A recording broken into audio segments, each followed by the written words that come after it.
The Alliance Pro Wrestling Network special interview. Joining me today is one of the fastest rising stars on the Ontario professional wrestling scene. I'm talking about the Hotstepper, Macrae Martin. Macrae, welcome to the show, my friend. Thank you, Lewis. It's nice to be back for a one, two, three, fourth time. Fourth time, yeah. This you're one of my favorite guests, so it's good to have you back, man. Thank you. Thank you. And it was a pleasure meeting you for the first time at the Seaway Valley show. That was great, man. You kind of shocked me when you snuck up on me, man. Yeah, it was fun because I just saw you filming. I was like, oh, is he Facebook Living? Oh, this is perfect. So I Yeah, just no, got up behind you. I was like, holy, who is it? Oh, it's Macrae Martin. Macrae. Well, that was great stuff, man. But it was great meeting you. It was great seeing my first Macrae Martin match live. You didn't disappoint. So tell me about the match, Brad Alexis. First of all, whose idea was it for the Thriller dance spot? That was quite entertaining, man. That was all Brad's idea. Okay. That day I showed up a bit late, just because there was a lot going on in the morning. So I was helping a friend move, and so I show up and he tells me the first thing that for the match is, okay, we have a Thriller dance spot. I said, great.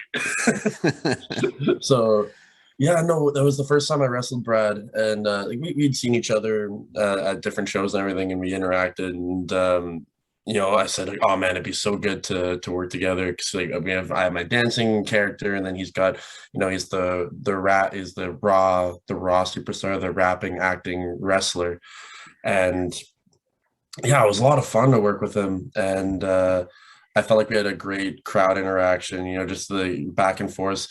It was funny during that match because like we kept trying to make each other laugh, but it was even on purpose where he was.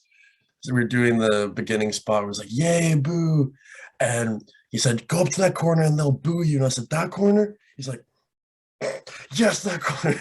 Just different things during the match. But yeah, that was a lot of fun. It was nice to be back with Seaway, wrapping my Seaway Valley Wrestling hoodie right now, actually. There we go, man. And it's very comfy, very soft. I'm a big fan of it. Yeah, Um, I'm a little disappointed. I thought Al was gonna give me some free merch, but I guess he didn't give me anything, Oh, I'm gonna give him a stern talking to. man. Good, Like, good, you man. got hook my man Lewis up. Absolutely. This Thank nice you, man. soft Thank hoodie. you. Yeah, I know it's great to be at my first Seaway Valley show. And speaking of Seaway Valley Wrestling, October it's 23rd. You have a humongous match, Kaizen Pro Mhm. Wrestling Heavyweight Championship on the line as you go after the title. Covey Christ defending against you. Your thoughts on that match and your thoughts on Covey Christ? That's a big one for you, man. Yeah, that definitely is probably this is going to be the biggest match of my career so far, 100%. Covey Christ, I've met him in person a couple times, but obviously like I think he's been wrestling for 18 years or Yeah. something crazy like that. So he's definitely well established, and I really enjoy. I've been following Kaizen ever since they started up in late 2019, I want to say, Oh, yeah. and I'm really really impressed with the work that they've put in, and for him to want to take the championship and bring it around the country and defend it against guys and the top guys in those different promotions. I'm not saying I'm a top guy yet, but You're you're you you're know, a top guy. Trust me, you're a top guy. I'm thank saying it. you, You're a top guy. thank you, Louis. Okay. Yeah, it's an incredible opportunity. I know that last time he was at Seaway, he wasn't well liked. But then again, he was also going up against Homeboy Donovan, Yeah. and Yeah. so kind of hard to be liked when compared to him. But yeah, I don't know I really don't know what to expect. Because I remember Al, he messaged me saying, "Hey, we want you to wrestle Kobe Christ for the Kaizen Championship," and I was shocked. She's like, man, this is such an incredible opportunity, and I definitely don't want it to go to waste. And so I've been really focusing in on my performance in the ring and just making sure that I can give the best performance possible. I did give him a little nod on my Instagram story. I was working on some stuff, and Kaizen, and it translates to changing for the better or continuous improvement. And I carry that heavily with me where it's like I always want to improve, I always want to get better. And so I made a little nod to him. It's like, just a friendly reminder, I'm out here continuously improving. And I tagged him and Kaizen Pro Wrestling. And so he's like, get ready for October 23rd, because you're in for a fight. That's for sure. Covey Christ is one of the best in Canada, in my opinion, and it's going to be a great match. I'm hoping I can get up there. I'm 50-50 right now if I can make it, but I really want to get up there and see that match. But say you do win the title, are you prepared to go to Nova Scotia and defend it on a regular basis? Oh, I'm prepared to take that title anywhere and defend it.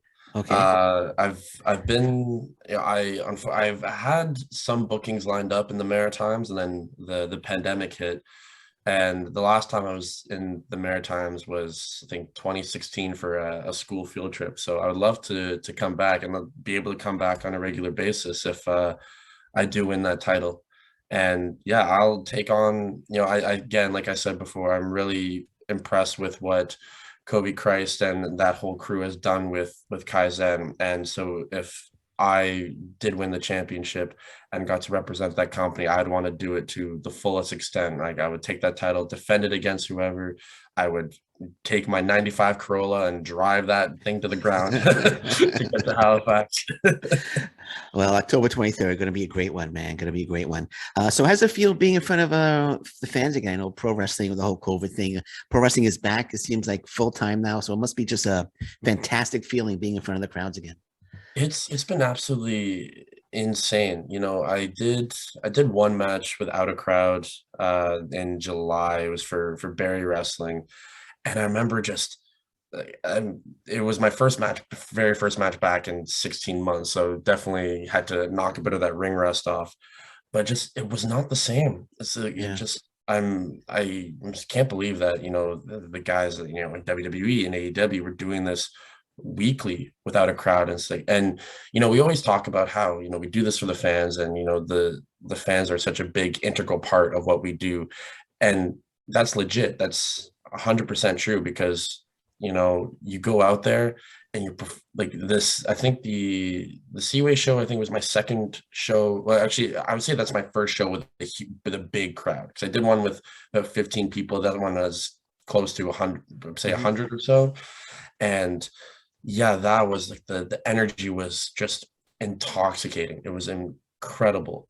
And I didn't know how the crowd was going to react coming back. And they were with it. I was dancing, I was feeling the energy, and it's absolutely great being back. And I'm happy I got getting good reception with my new gear. That's the biggest thing for me. There you go. So you mentioned C4. They raised like $105,000 for cancer, which was great. So, I mean, C4 probably one of the best promotions in Canada, if not, no offense to Al, but if not the best promotion in Canada right now. So it must have been great being back, as you said, for that C4 show. Oh man, C4, that was a whole other beast in itself. That was so much fun. That show sold out in 3 minutes. Wow. Tickets went on sale. Yeah, yeah. Take that, AEW Double or Nothing. We sold in 3 minutes. We sold out in 4 minutes. I mean, they had probably 30 times more seats than we had to fill, but still. But yeah, that was fun. And it's for such a good cause to for raising money for the Canadian Cancer Society. And I think everyone has been impacted by cancer in some way, whether it's they've been diagnosed with it, or they've had a loved one, or lost friends, family, anything. And so it's really nice to just have that whole wrestling community come together and take part in such a good cause.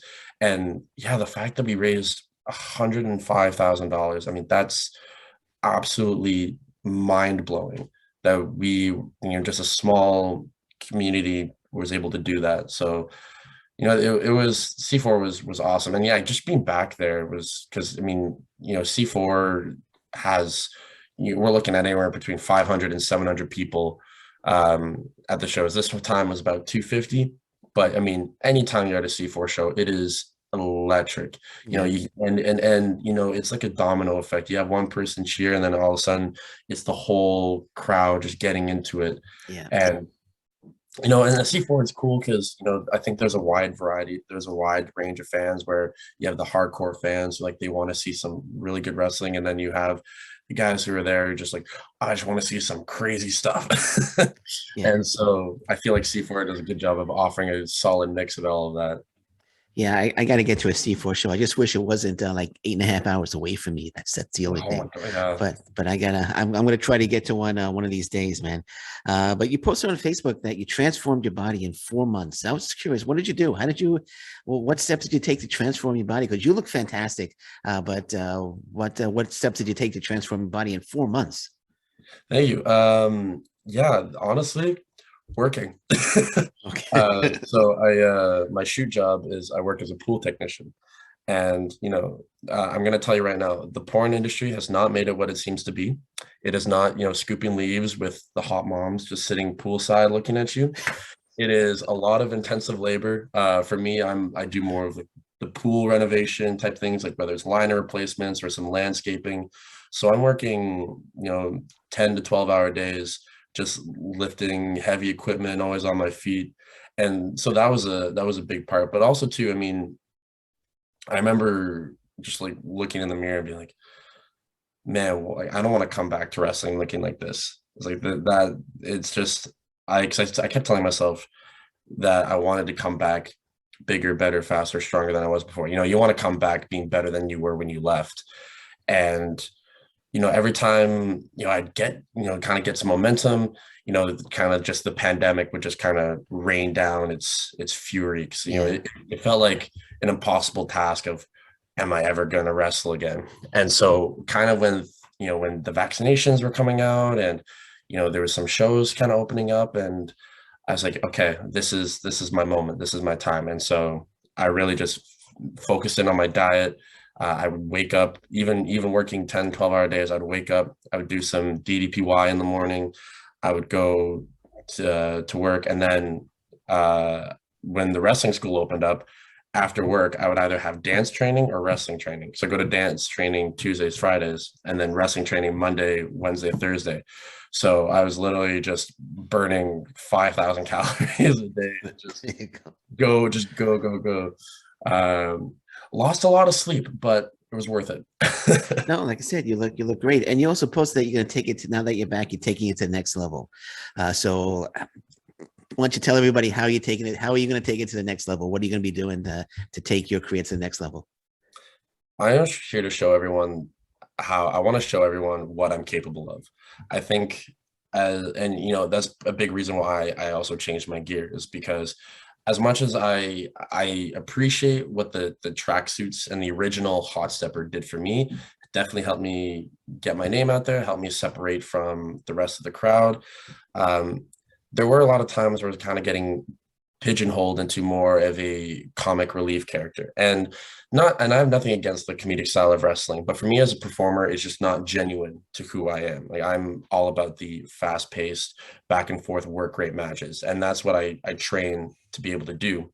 And so I knew that when I wanted to come back, I wanted to evolve the hot stepper character and say, you know what, I'm here to break that dancing stereotype of, dances are just dancers in wrestling are just there to, get the crowd going and then get squashed. No, I want to show that at 6'1", 230 pounds, my dancing ability is what enhances my in-ring performance.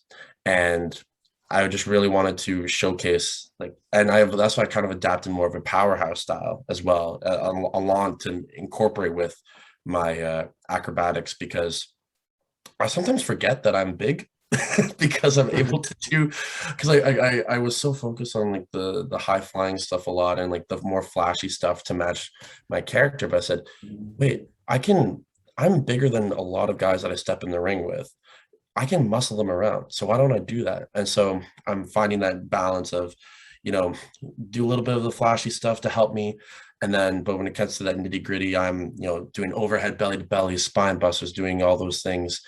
And, I'm really just trying to get my name out everywhere to take things to the next level. And going back to the Kaizen match, like, that's why I'm really looking forward to that. Because again, it's another market to tap into. And I just want to show that the hot stepper is the future of pro wrestling. And I'm grateful that I'm getting those opportunities again. I'm booked almost every single weekend till the end of the year already, and which I wasn't expecting, but I'm so happy to be back on that grind. So next question, when do we see you on AEW Dark? How soon? Because you, Let me give you'd be great on the show, man. You'd be great on AEW Dark, man.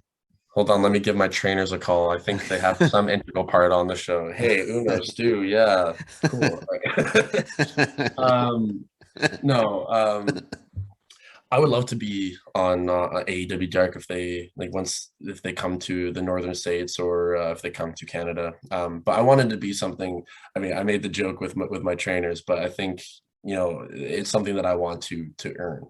Um, I want to show people that it's great that I have two of the best trainers in the world with Uno and Stu, not just from an in-ring perspective and knowledge, but also just the connections that they have and how they've established them. It reflects highly on me and guys like Junior and Thomas LeDuc and all those guys. Yeah. But at the end of the day, like I want to get to those places. I want to get to AEW or Impact or New Japan or WWE on my own merits, on what I've accomplished in that ring, and not because he's the student of Uno and Stu. Like I want to be like, no, I am the Hotstepper, Macrae Martin, and I've earned my right to be in the position that I'm in. Absolutely. Well, I have no doubt that you're going to get there, man. I have no doubt that you're going to get there. And but it's also good to have Evil Uno and Stu on your on your side as well. But you'll definitely get there on your own merits. Trust me, man. Last night you had a big show. I forgot to mention. I wanted to mention a little earlier because one of the guys you were wrestling in the tag team is actually going to be on the show a little later today, Ryan Donovan. So it was you and Junior Benito against Ryan Donovan and Thomas LeDuc, if I'm not mistaken. So how did that match go? That's correct. That was that was fun. That was we're all friends. Like we're just great buddies. And so I've had with LeDuc especially, we've had a series of matches the past few weekends, like in a multi-man situation or a tag team situation.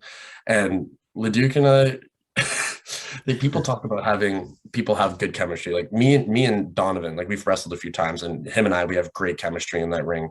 LeDuc and I wouldn't call it good chemistry. I would call a disregard of our safety.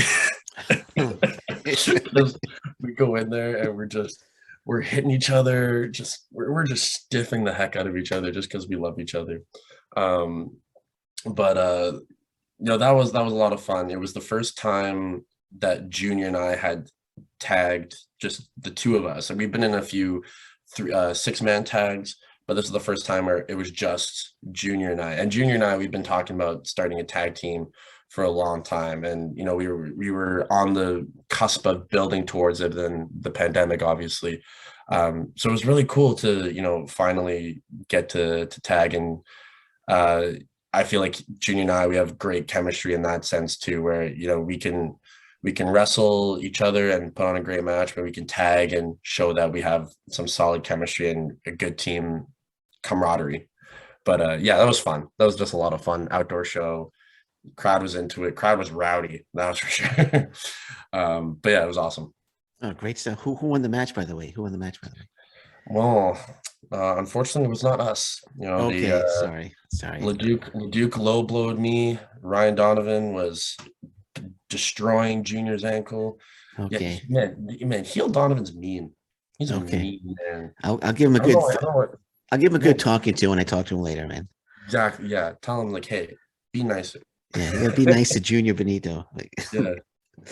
All right, and you might have answered the question a little earlier, but I'm going to ask anyway. One of your very first matches was against Josh Alexander, current. Well, he's not the X Division champion anymore. He gave up the title. Going to be challenging Christian Cage at Bound for Glory. Do you when you watch Impact Wrestling? Do you watch like Josh Alexander and think, "Wow, I had a match with him"? And are you inspired that one day I'd love to be in that spot that Josh Alexander is in right now? I think you might have answered the question a little earlier, but I figured I'd ask anyway. I don't think I answered this question, but 100%, definitely. Okay. I still tell people that me wrestling Josh for the C4 title in my third match ever is my favorite match. And, it's not about the, I mean, obviously third match, you're not going to be, I'm definitely at a different level now than I was in my third match, but the significance behind that match just means a lot to me, where I did a seminar and Josh picked to wrestle me. And, a guy who I've looked up to and, who has paved the way for Canadian indie wrestling to, give it more exposure, to showcase that, hey, up north, we got some hella good wrestlers. And, so I value that match a lot. And yeah, I see him on Impact, like, that 60-minute Iron Man match with him and TJP was just so good. And that's the thing is, like, and I remember watching Josh when he was still in the Indies, before he got signed to Impact, and I just remember thinking, like, why is he not signed? Like, look how good he is, so good. And yeah, no, I hope that one day I get to be in that spot that he's in. But yeah, I absolutely have nothing but for admiration for the walking weapon, Josh Alexander. The dancing weapon, however, can suck it, because the dancing weapon, I hate him with a fiery passion. If I ever see the dancing weapon face to face, I am going to wrestle rings and dance circles around that. I'm not going to swear, because I'm better than that. For anyone that's not familiar with the dancing weapon, Josh Alexander is the dancing weapon on Backyard Pro. So that's check him out to YouTube. You'll see the dancing weapon. I guess you're not a fan of the dancing weapon. I'm not a fan of the dancing weapon. I think he's ripping people off because he's a faker. He can't dance. His outfits are atrocious. This has been ongoing since season 1 of Backyard Pro Wrestling, where I saw the dancing weapon and I went off on Twitter, and I was just like, what the is this? I am and we've been in a heated exchange, me and Backyard Pro, along with Josh, along with walking about the dancing weapon. So anyway, walking weapon, love that man. He's great. He has spent the night on my couch a few times, and he's always welcome at my place. If I ever see that dancing weapon, I'm gonna slap the crap out of him. Okay, there we go. That sounds like a challenge to me. So your prediction, Josh Alexander, does he take the title from Christian Cage? I 100% think he's taking that title from Christian Cage. I'm going to say 1,000% he's taking the title. I respect Christian Cage. I think he, considering his age and what he's done in his career, that the level that he's performing at still, absolutely fantastic. But I don't think he's ready for a forearm from Josh Alexander. No. Or a chop. No, I don't know. I was kind of hoping it was going to be Kenny Omega that he would take the title off of, but can't get what you want. But they teased that, and I was like, yes, give us that match. Yes. I remember when they teased it a little bit, and I was just, man, this is the match. This is the match I want to see. Kenny versus Josh, and just, it would have been so good. But you know what?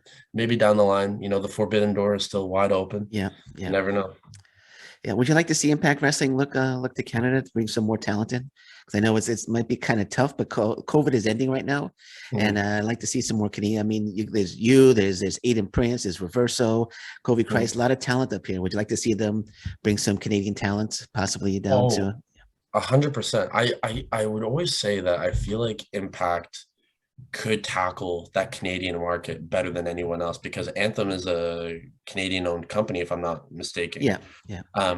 And I remember, I think this is like a couple of years ago, where you look at the wrestling landscape right now, and there's so many companies, and it's great. It's the more wrestling, the better.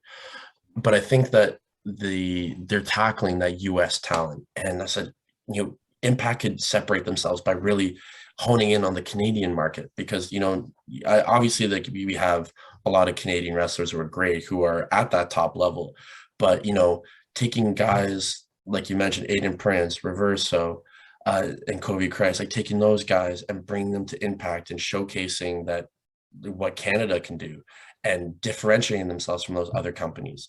I think that would be absolutely fantastic. You think we'll ever see a national promotion in Canada? I know Mexico has a AAA, US, of course, AEW, WWE. Do you think we should have a national promotion in Canada? That'd be awesome. That'd be Yeah. really cool. Because I mean, and that would be awesome, especially because you know the Canadian talent spreads literally all across the country. Like you look at BC with 365, Judas Icarus, like Yeah. that's a man that I would love to wrestle him. And then yeah, going all the way to the Maritimes, you got Covey Christ, Chip Chambers, like those guys, like that, yeah, like and everywhere in between. Toronto was huge, like the Hamilton, Barrie, all those guys. In Ottawa, we're developing, and in Montreal, like there's a lot of great talent there too. And so yeah, just it'd be cool to have like our own Canadian national promotion and just bring all those guys together and just mixing it up with everybody.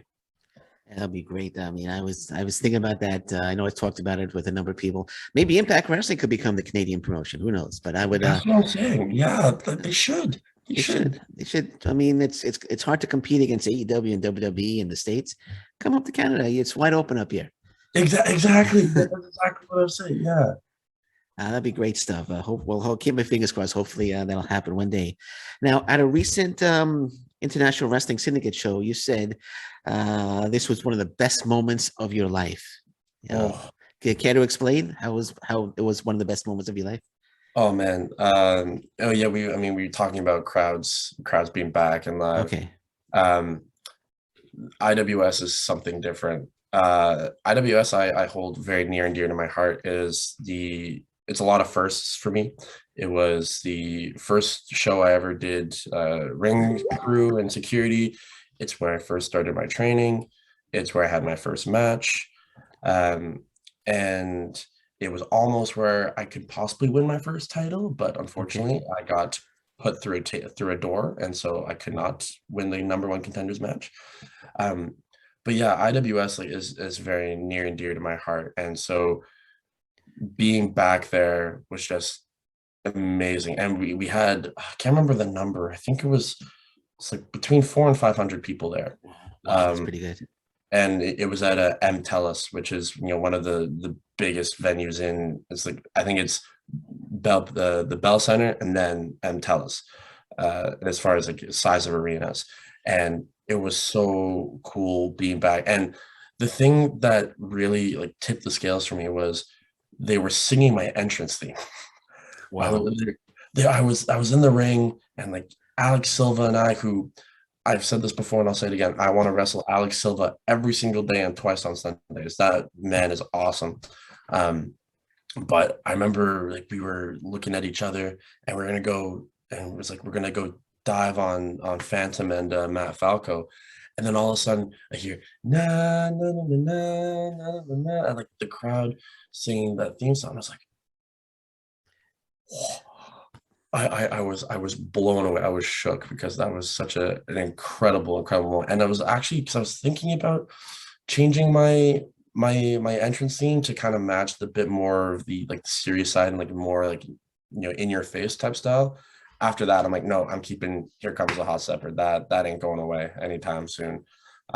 Because yeah, that was just so incredible. And then yeah, just the overall atmosphere, being back with all those guys, like my original trainer Shane Hawk, um, and seeing all those Montreal guys again was just absolutely fantastic. And so definitely one of the greatest nights of my career for sure.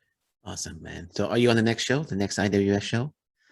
As of right now, I am not, but Okay. I'm not afraid to just show up and be like, "Hi, I'm here. One of you.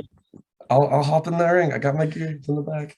There you go, man. There you go, man. So hopefully you're on next show. I keep my fingers crossed for you. So last month you were actually on the Rewind, Recap, and Relive podcast with former WWE star Fandango. So how did that come about, and what was it like being on the podcast with Fandango? Oh man, that was so awesome. So it came about because I did when Barrie Wrestling was, unfortunately COVID got in the way, but when they were doing their All Ontario Cup, I was interviewed by Canada at Seven. Did Okay. a mini interview with them, and from that they said, "Hey, we have this guy. We have Rewind Recap Live, who does a lot of interviews with, or like the big premise of the show is getting a rookie and a veteran together, and they can kind of, you know, work off each other, ask each other questions and everything. And so they reached out to me because had Fandango lined up on the show. I said, "Oh, you're a dancing character? Fandango's a dance character? Let's get you guys together." And so I talked to Jonah, is his name, and you know, we had a nice phone conversation to set everything up. And then next thing you know, I'm in a Zoom call with him and Fandango. And I was marking out, I marked out at the beginning. I was like, okay, hold on. I literally said like, okay, I just need to take a minute and just appreciate what's happening right now. Because this is awesome.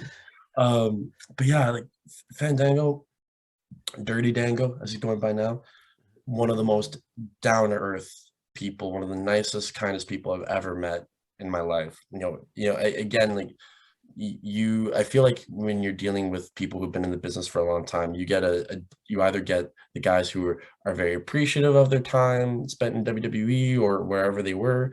They're very welcoming and they want to help out the younger guys, and you have guys who are a bit more salty and just like, oh, I've been in this business for whatever, however long, and they couldn't care less.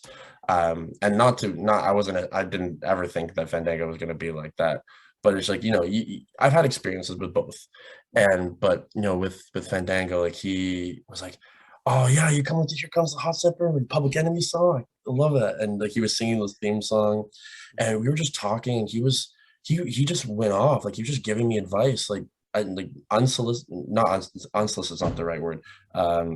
Like unprompted. Okay. And like he was giving me advice and just saying like things to do to help me. He was sharing his experiences in WWE. And I got to share a bit of my experiences with independent wrestling and share a bit of my opinions on everything.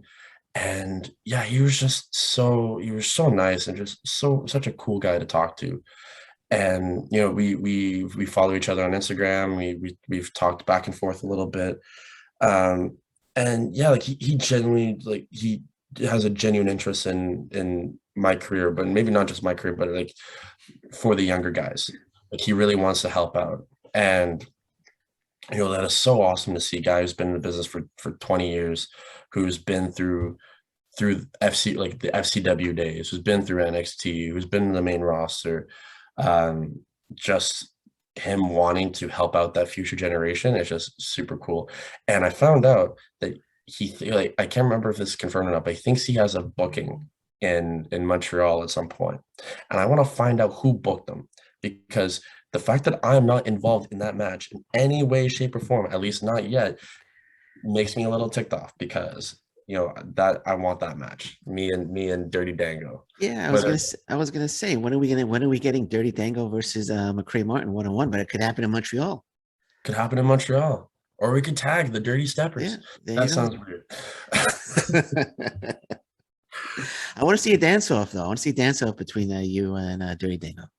It was actually funny because at first he didn't realize that I'd been a professionally trained dancer for 21 years, and I was talking to him. I was like, "Oh yeah, they put me in ballet school for about 3 months," and so I thought that was hilarious. And he was talking about how like Vince had a huge part in getting the Fandango character together.